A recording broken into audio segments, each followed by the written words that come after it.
Stanley was already dead from the moment he hit.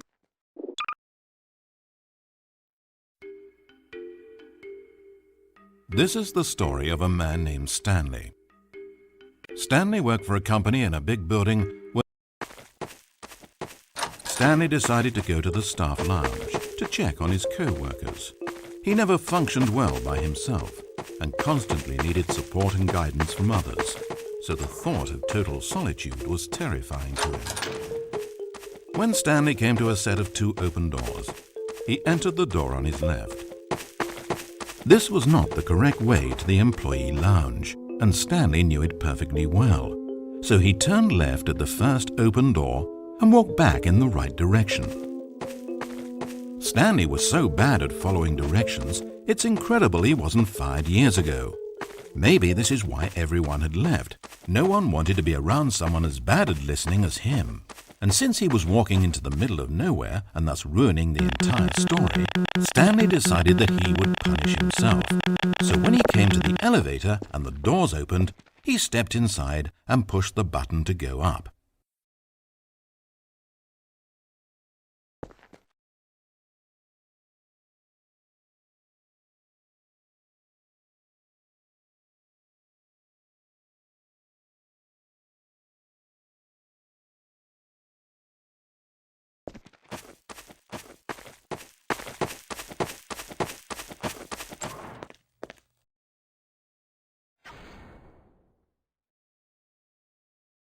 It almost perplexed Stanley that he had actually gone and stepped into this metal trap.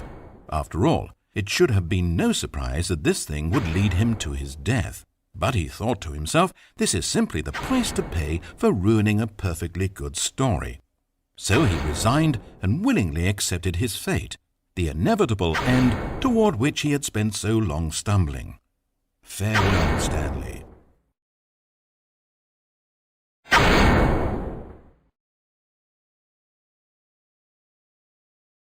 "Farewell, Stanley," cried the narrator as he sent his subject down the conveyor belt and into the enormous metal jaws. In a single visceral instant, Stanley was obliterated as the machine crushed every bone in his body, killing him instantly.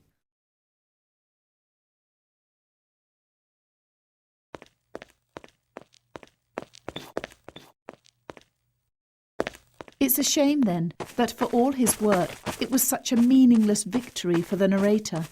Did he really think he would accomplish anything by murdering this disposable vessel?